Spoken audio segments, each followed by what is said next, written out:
Bab 4 Bunuh. Ekspresi Qin Yueqi berubah dan dia berkata dengan tergesa-gesa. Nyonya Zhao. Chen masih muda. Dia hanya impulsif dan berbicara tidak terkendali. Tolong jangan mengingatnya. Nyonya Zhao berkata dengan dingin. Muda. Bagaimana jika saya tidak salah ingat? Qin Chen hampir berusia 16 tahun ini. Saya mendengar bahwa pada upacara kebangkitan Akademi Tianxing belum lama ini, masih belum ada membangkitkan garis keturunannya. Sebagai keturunan keluarga Qin, dia tidak tahu bagaimana belajar keras dan membuat kemajuan untuk memenangkan kejayaan bagi keluarga Qin kami. Sebaliknya, dia berkelahi dengan orang-orang di akademi dan menghancurkan reputasi istana Pangeran Dinghu saya. Dia bahkan membuat pernyataan palsu di sini dan menindas bawahannya. Apa kejahatan melanggar aturan keluarga Qin? Sosok Qin Yueqi bergoyang dan wajahnya menjadi pucat. Nyonya Zhao ingin menghukum Chen. Kamu seharusnya menjadi orang yang pantas menerima kejahatan itu, kan? Mata Qin Chen menjadi dingin dan dia mengangkat kepalanya untuk melihat ke arah Zhao Feng.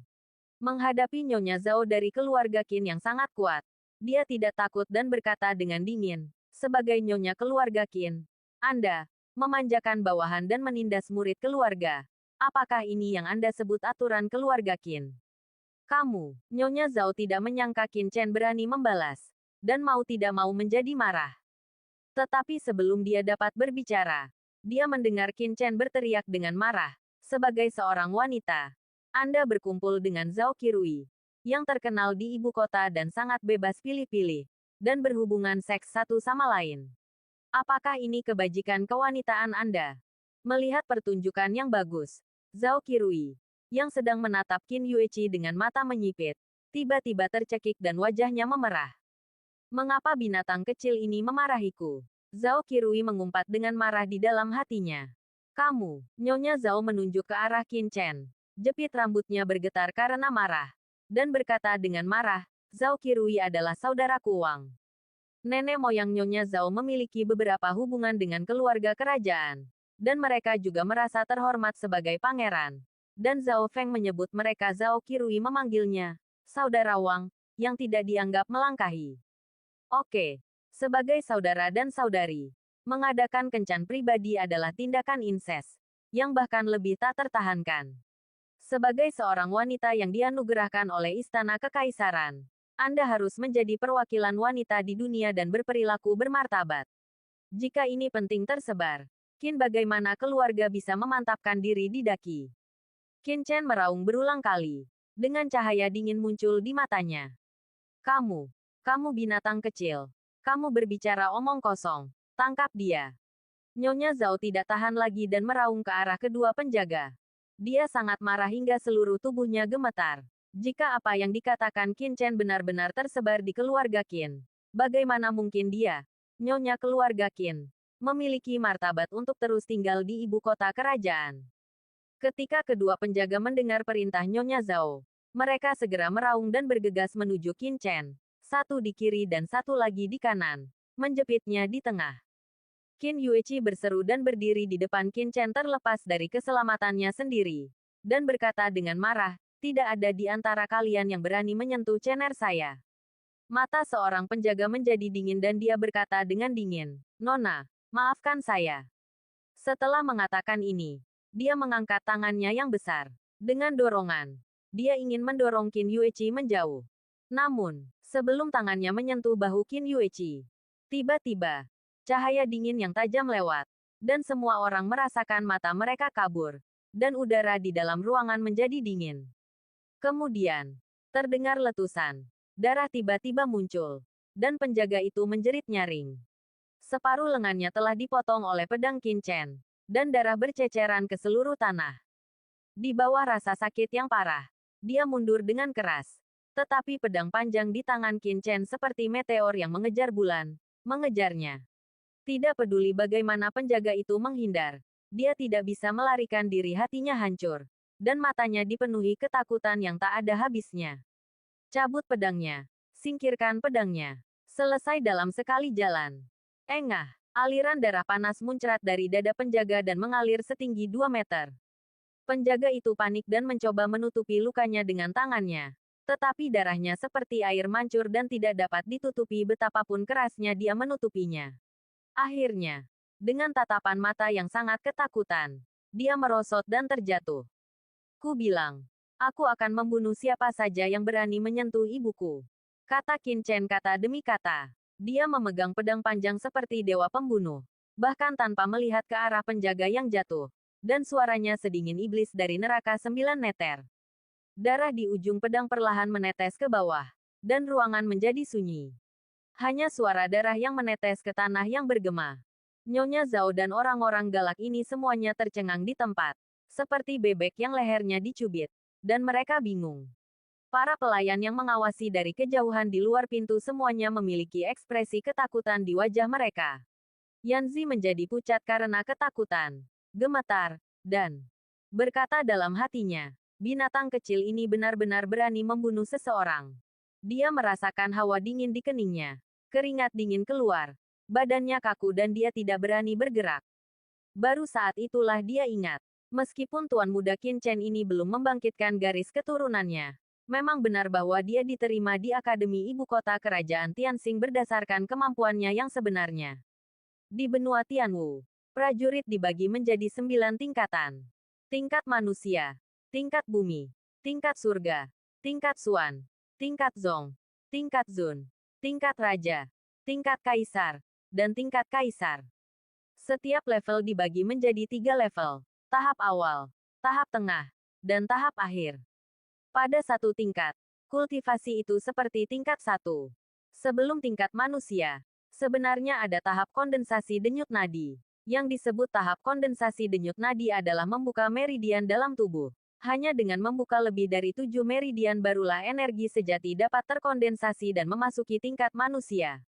Oleh karena itu, level manusia dapat dikatakan sebagai pejuang sejati. Penjaga paling biasa ini pada dasarnya berada pada level manusia pertengahan hingga akhir. Itu sebabnya dia dibunuh oleh pedang Qin Chen. Setelah linglung sejenak, Nyonya Zhao adalah orang pertama yang sadar. Wajahnya memerah, dan matanya memancarkan cahaya yang sangat ganas. Dia benar-benar tidak menyangka bahwa Qin Chen, yang selama ini pemalu dan penurut, berani membunuh seseorang di depan umum. Bukan hanya dia, bahkan Qin Yueqi tercengang.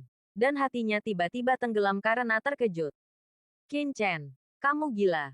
Kamu berani melakukan pembunuhan di depan umum. Kemarilah. Tangkap dia dan tangani dia sebagai peringatan bagi orang lain. Nyonya Zhao berteriak dengan galak. Dengan suara sekeras guntur. Ya, penjaga lain segera sadar. Dentang. Dia mencabut pedang dari pinggangnya. Menatap Qin Chen seperti serigala dengan matanya. Dan menerkamnya dengan ganas. Dia tiba-tiba menginjak tanah dengan kedua kakinya. Dan dengan raungan, dia tampak seperti seekor citah. Dan pedang di tangannya berubah menjadi cahaya dingin dan menebas ke arah lengan Qin Chen. Pedangnya adalah salah satu keterampilan pedang tingkat kuning yang terkenal dari keluarga Qin. Teknik pedang naga terbang, yang disebut surat pernapasan naga beracun. Di benua Tianwu, tingkatan seni bela diri dan seni bela diri dibagi menjadi 4 tingkatan dari tinggi ke rendah, langit, bumi, Suan, dan Huang. Setiap level dibagi menjadi level atas, menengah dan bawah, sehingga totalnya menjadi 4 level dan 12 level. Meskipun teknik pedang naga terbang hanyalah teknik pedang tingkat kuning, itu adalah teknik pedang tingkat kuning tingkat lanjut. Di antaranya, naga beracun mengeluarkan surat, yang merupakan yang paling menyeramkan kabut beracun untuk berburu mangsa, dan tembakannya sangat kejam dan kejam. Dia sebenarnya memutuskan untuk membuat lubang di tangan Qin Chen agar saudaranya yang sudah meninggal bisa bernapas lega. Bagaimanapun, perintah itu diberikan oleh Nyonya Zhao. Selama dia tidak membunuh Qin Chen, dia akan dihukum paling banyak. Bab 5 Tuan Markis. Ketika semua orang melihat pedang ini, kecuali Qin Yueqi, mata mereka berkedip. Kekuatan pedang ini sungguh menakjubkan, dan memang memiliki beberapa keterampilan yang dapat membuat orang merasa kedinginan. Namun, Nyonya Zhao belum puas. Dia merasa target penjaga itu terlalu konservatif. Seharusnya tidak hanya ditujukan pada salah satu lengan Qin Chen, tetapi juga kepalanya. Meski begitu, semua orang sepertinya melihat Qin Chen berlumuran darah dan memohon belas kasihan dalam kesakitan. Tapi, ding ding ding, adegan yang diharapkan tidak terjadi. Pedang panjang di tangan Qin Chen tiba-tiba meletus dengan 3 sinar cahaya dingin. Dan kemudian suara benturan emas dan besi terdengar. Sebelum penjaga itu sempat memahami apa yang terjadi, dia merasakan matanya kabur. Telapak tangannya mati rasa. Dan gagang pisau di tangannya bergetar hebat. Dia terus mengaktifkan vitalitasnya dan kemudian dengan kuat menggenggam pedang di tangannya. Kemudian bersiap untuk melawan. Saat berikutnya, pedang panjang berisi cahaya dingin menempel di tenggorokannya. Sentuhan dingin, seperti sabit kematian, mengendalikan hidupnya, membuat seluruh tubuhnya menggigil dan kulit kepalanya mati rasa seperti mimpi buruk, dan tubuhnya kaku dan tidak bergerak. Dalam sekejap, semua orang di sekitar mereka menatap dengan mata terbelalak, hampir tidak bisa mempercayai mata mereka. Jika penjaga sebelumnya digantikan oleh Qin Chen karena kecerobohannya, maka penjaga tadi telah mengambil tindakan dengan sekuat tenaga. Namun hasilnya tetap mengejutkan. Bahkan penjaga itu benar-benar tidak dapat memahami bagaimana Qin Chen, yang baru berada pada tahap awal level manusia, dapat memblokir surat meludah naga beracunnya. Orang yang mampu menahan kultivasi tingkat akhir dan meraih keunggulan. Binatang kecil ini, sebenarnya, mata Nyonya Zhao menjadi dingin. Dan dia terkejut. Dan berseru, Qin Chen, kamu sangat berani. Kamu masih belum meletakkan pedangmu. Kemarahan dan keagungan. Saat ini, dia masih memiliki keagungan Nyonya keluarga Qin. Letakkan. Qin Chen menyeringai. Aku melihat cahaya dingin dan keras memancar dari matanya. Dan dia menekan pedang di tangannya dengan kuat, lalu menariknya. Tuan Chen, jangan. Hati penjaga itu bergetar saat melihat ini. Dan dia buru-buru memohon belas kasihan. Tapi itu sudah terlambat. Engah, aliran darah panas menyembur keluar dari lehernya seperti air mancur, menyebar ke seluruh tanah jauh. Mayat itu jatuh ke tanah tanpa daya. Kamu ingin membunuhku. Tetapi kamu juga ingin aku mengampuni dia. Qin Chen selalu memiliki senyuman di wajahnya. Tetapi di mata orang lain, itu membuat semua orang merasa kedinginan. Seperti setan. Untuk sesaat, seluruh Qin Mansion terdiam. Dan kamu, Qin Chen menoleh untuk melihat Zhao Qirui. Matanya sedikit menyipit. Seperti serigala menatap mangsanya. Dan dia berkata dengan dingin, jika kamu berani memanfaatkan ibuku lagi, hati-hati, aku akan membunuh kamu. Aku membunuhmu. Kemarahan tiba-tiba muncul di wajah Zhao Qirui. Dan dia akan marah. Tetapi ketika dia melihat mata Qin Chen, udara dingin yang tak dapat dijelaskan naik dari telapak kakinya. Wajahnya menjadi pucat. Dan dia terdiam beberapa saat. Dia memandang Nyonya Zhao dan mendengus dingin. Nyonya Zhao, ini yang Anda sebut negosiasi. Oke. Nyonya Zhao buru-buru menjelaskan. Pangeran Qi, ada kesalahpahaman di sini. Mohon tunggu sampai saya menjelaskannya kepada Anda. Dia menatap Qin Chen sangat marah hingga seluruh tubuhnya gemetar. Dan jepit rambut di kepalanya bergetar tak terkendali.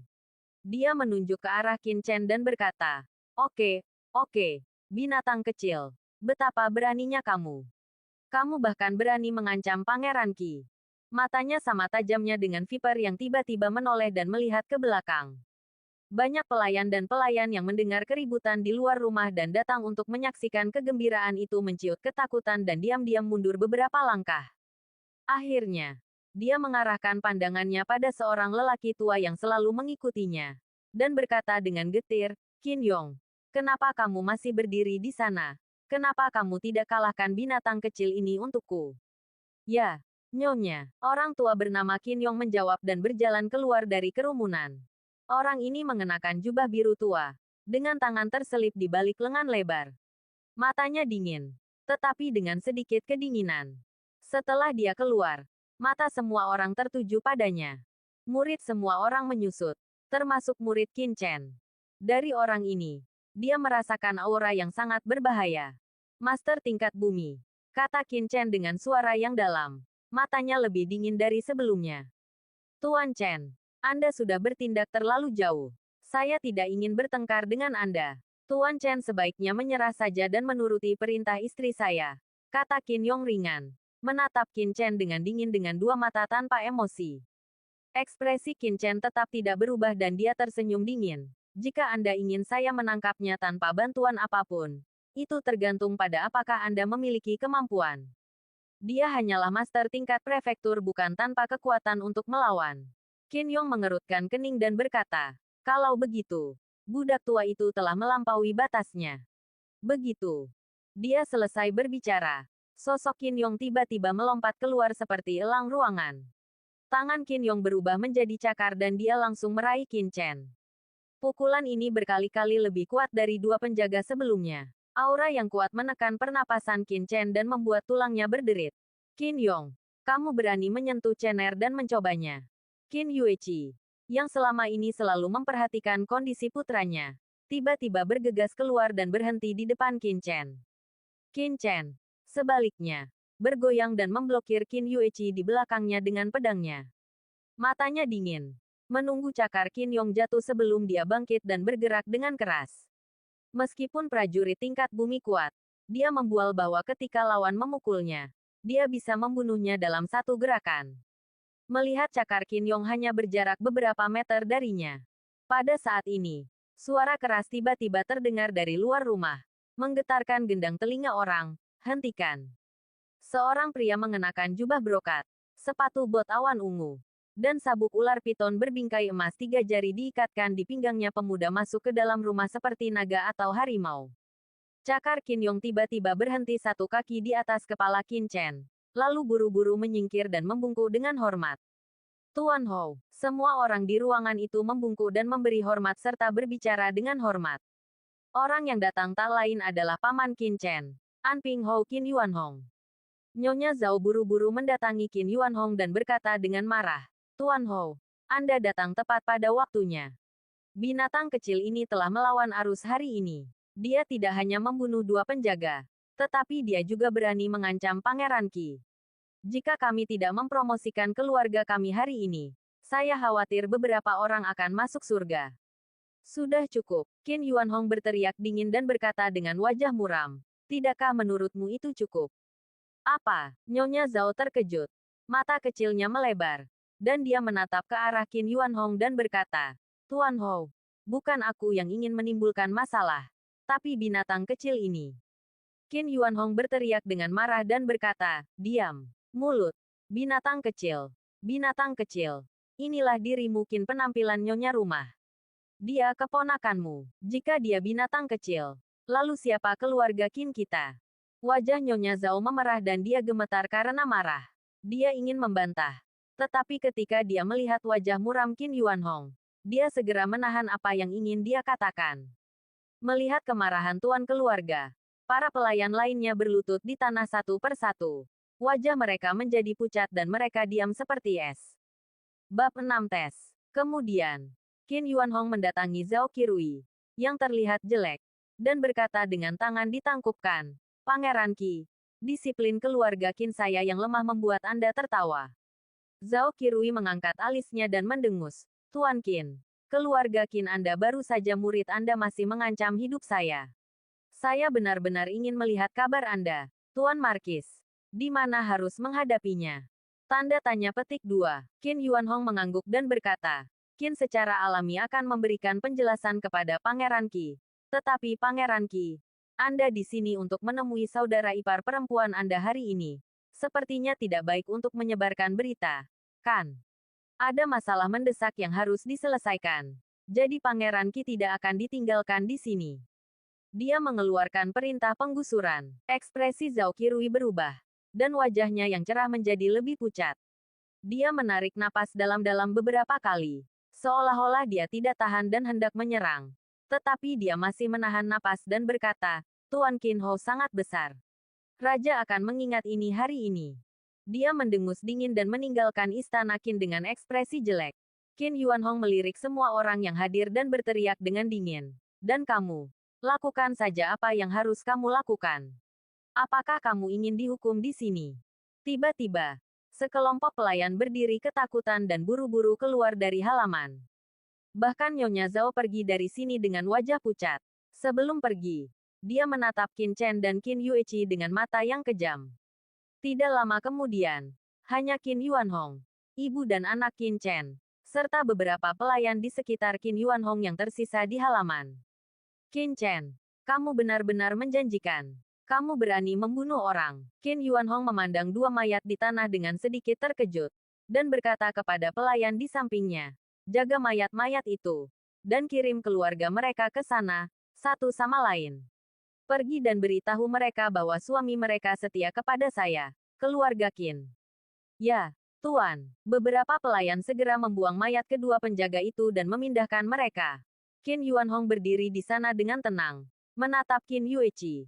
Matanya sedikit melembut, dan berkata, kakak ketiga, apakah kamu masih menyalahkan kakak laki-laki? Mendengar ini, kakak ketiga, tubuh Qin Yueqi gemetar, dan hidungnya terasa masam. Mengerucutkan bibirnya, berusaha untuk tidak menangis. Dia berkata dengan tenang, Ho, Tuan. Qin Yueqi tidak berani. Qin Yuanhong menghela nafas dan berkata, kamu juga tahu bahwa ketika kamu pergi keluar dengan keluargamu dan membawa Qin Chen kembali, kamu menyebabkan keributan besar di ibu kota dan berdampak pada keluarga Qin kami. Seberapa besar dampaknya? Dan sebagai kepala keluarga, saya tidak bisa berbuat apa-apa. Qin Yueqi tidak menyalahkan Markis. Itu semua salah Yueqi. Qin Yueqi menggigit bibirnya dan berkata, melihat ekspresi keras kepala Qin Yueqi, Qin Yuanhong tidak bisa menahan diri untuk tidak melambaikan tangannya.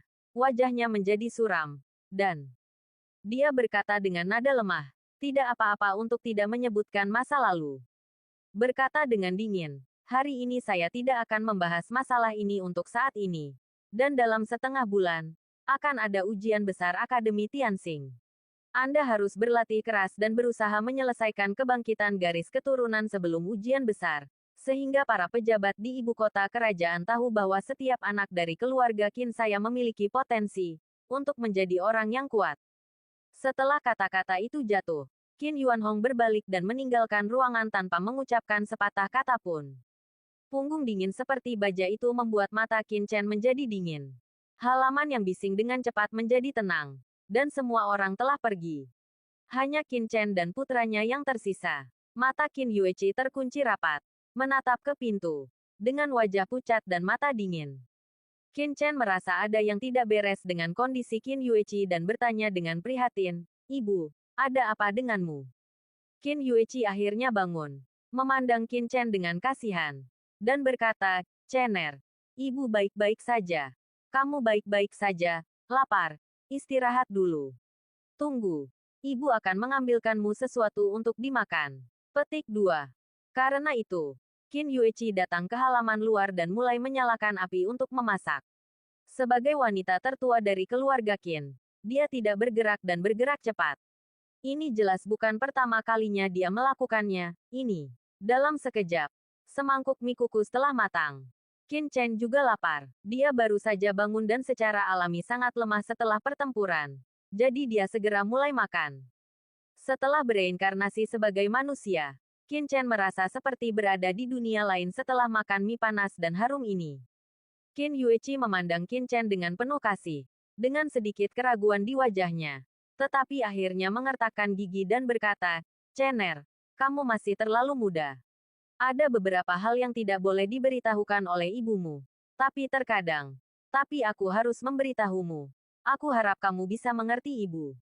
Qin Chen merasa, ketika Qin Yueqi memperhatikan sesuatu dalam kata-katanya, dia mengangkat kepalanya dan berkata, Bu, ceritakan padaku apa yang terjadi.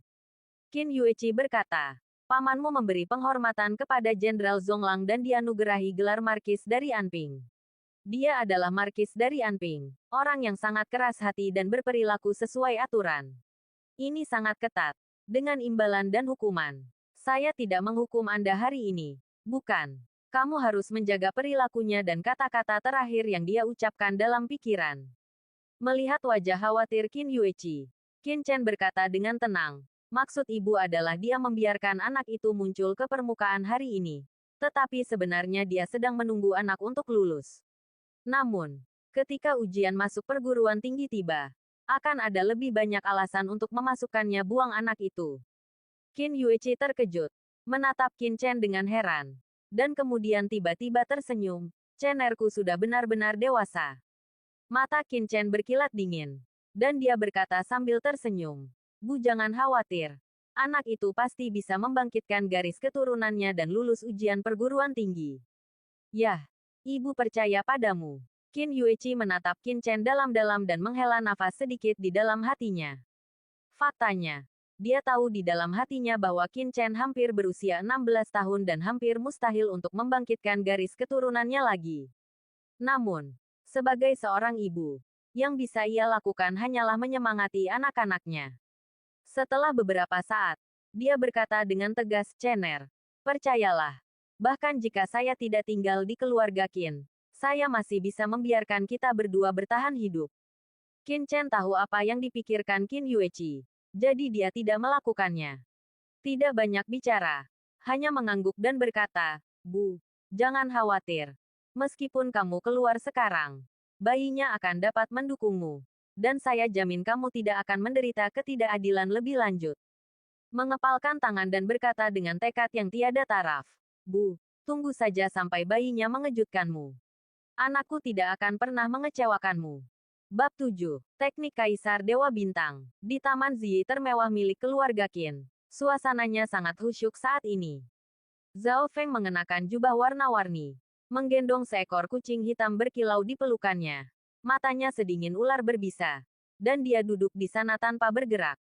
Pada saat ini, seorang pelayan yang sangat cantik masuk dan berkata dengan hormat, Nyonya, Markis telah kembali. Saya mengerti, Zhao Feng berkata dengan dingin, berdiri dan berjalan keluar rumah. Qin Yuanhong perlahan berjalan ke aula. Qin Yuanhong, apa yang terjadi padamu hari ini? Kamu benar-benar melepaskan binatang kecil itu, dan bahkan menamparkan wajah Pangeran Qi di depan banyak orang. Katakan padaku, apa maksudmu? Zhao Feng berkata dengan marah. Keluarga Zhao, salah satu cabang dari keluarga kerajaan, juga merupakan keluarga terkenal di ibu kota kerajaan. Jadi ketika Zhao Feng berbicara dengan Qin Yuanhong, seolah-olah dia sedang mengumpulkan pasukan untuk menyelidiki dan tidak takut sama sekali. Qin Yuanhong mengerutkan kening dan berkata, tanyakan padaku. Aku belum bertanya padamu. Apa yang kamu lakukan di rumah sepanjang hari? Zhao Feng berkata dengan marah. Apa yang bisa aku lakukan? Aku tidak ingin membuat Qin Yueqi wanita jalang itu jika kamu meninggalkan keluarga Qin kami. Binatang kecil itu akan menempati properti keluarga Qin saya di masa depan. Tetapi kamu benar-benar membantu binatang kecil itu. Aku ingin tahu apakah kamu enggan melepaskan saudara perempuanmu yang baik. Aku tahu tidak ada seorang pun di dalamnya keluarga Qinmu baik-baik saja. Omong kosong apa yang kamu bicarakan. Juga dinamakan Qin pasti akan mengancam status dan harta keluarga Fenger di masa depan. Bukankah tepat bagiku untuk mengatakannya? Zhao Feng berkata sambil mencibir. Wajah Qin Yuanhong pucat dan dia menatap Zhao Feng dengan dingin dan berkata, kamu juga tahu bahwa ayah masih peduli dengan saudara perempuan ketiga. Jadi beraninya kamu membiarkan Pangeran Qi datang hari ini. Kamu tidak tahu sifat ayahmu. Biarkan dia tahu apa yang terjadi hari ini. Siapa yang bisa melindungimu? Kalau begitu biarkan binatang kecil itu terus tinggal di keluarga Qin. Mata Zhao Feng menyeramkan dan dadanya naik turun. Itulah mengapa aku menyuruhmu untuk menanggungnya. Mata Qin Yuanhong dingin dan dia mencibir. Qin Chen bahkan belum membangkitkan darahnya sampai sekarang. Dia pasti akan gagal dalam ujian perguruan tinggi. Begitu dia dikeluarkan dari Universitas Tianxing. Apa yang akan terjadi? Terjadi padanya, Tuhan. Ada alasan untuk mengeluarkannya dari keluarga Qin. Ketika saatnya tiba, bahkan ayahnya tidak akan bisa berkata apa-apa. Tapi kamu bermain-main di rumah sepanjang hari. Betapa hebatnya. Zhao Feng terkejut. Matanya bersinar. Dan dia berkata, jadi ternyata itu yang ada dalam pikiranmu. Kalau tidak, bagaimana menurutmu? Kamu seorang wanita. Apalagi yang bisa kamu lakukan selain hal-hal buruk? Qin Yuanhong mendengus dingin. Berbalik dan memasuki rumah dengan marah. Itu benar, semua murid keluarga Qin memiliki keterampilan khusus. Jika binatang kecil itu gagal lulus ujian akademi, orang tua itu tidak akan berkata apa-apa jika dia dikeluarkan. Zhao Feng malah dimarahi. Sudut mulutnya melengkung. Meong, kucing hitam di tangannya tiba-tiba berteriak ngeri. Melompat ke tanah. Dan memandang pemiliknya dengan wajah ketakutan dan gemetar. Di tangan Nyonya Zhao, dia memegang seikat bulu kucing yang baru saja dia cabut. Di ruangan kosong dan dingin, Qin Chen duduk di sana dengan tenang, mengerutkan kening dan memikirkan masa depan.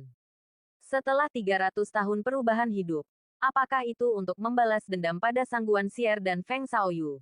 Atau demi ibunya? Dia tahu bahwa dia harus menjadi lebih kuat dan menjadi orang kuat yang bisa mengendalikan Tianwu. Benua. Langkah pertama adalah membangkitkan garis keturunan. Jika Anda ingin menjadi orang yang kuat, Anda harus membangkitkan garis keturunan Anda terlebih dahulu. Qin Chen berusia 15 tahun dan masih belum membangkitkan garis keturunannya. Jika Anda berusia di atas 16 tahun dan belum membangkitkan garis keturunan Anda, dalam kata-kata benua Tianwu, Anda telah melewatkan usia terbaik. Bahkan jika Anda terbangun di masa depan, Anda tidak akan mencapai banyak hal. Di benua Tianwu, setiap orang memiliki garis keturunan. Jika mereka tidak dapat bangkit, hanya ada dua alasan. Yang pertama adalah karena garis keturunan tersebut terlalu tipis untuk dapat dibangunkan. Dan yang kedua adalah ada yang tidak beres dengan tubuh.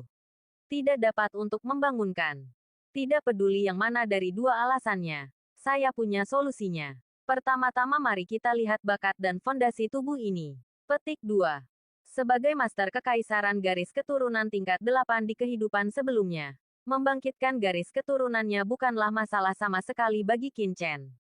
Sebagai seorang pejuang, bakat, pemahaman, dan kualifikasinya berada di peringkat 3 teratas.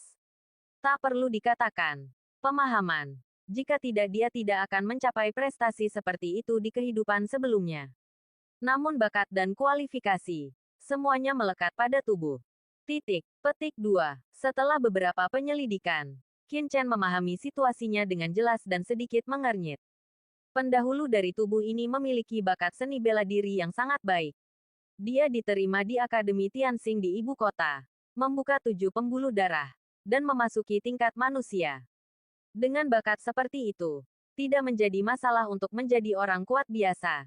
Namun jalan masih panjang untuk mengalahkan Sangguan Xier dan Feng Shaoyu. Qin Chen berpikir keras. Fondasi yang diletakkan oleh seorang pejuang itu seperti membangun rumah. Itu harus kokoh. Jika tidak peduli seberapa keras Anda berlatih, masalah akan muncul nanti. Petik 2. Segera setelah tubuh ini membuka 7 urat dasar, ia dengan tergesa-gesa melangkah ke tingkat manusia. Kolam Qi terkondensasi, tetapi tidak stabil dan memiliki kapasitas yang kecil. Tampaknya tidak ada masalah sekarang. Tetapi begitu latihan mencapai tingkat yang lebih tinggi, masalah akan terjadi.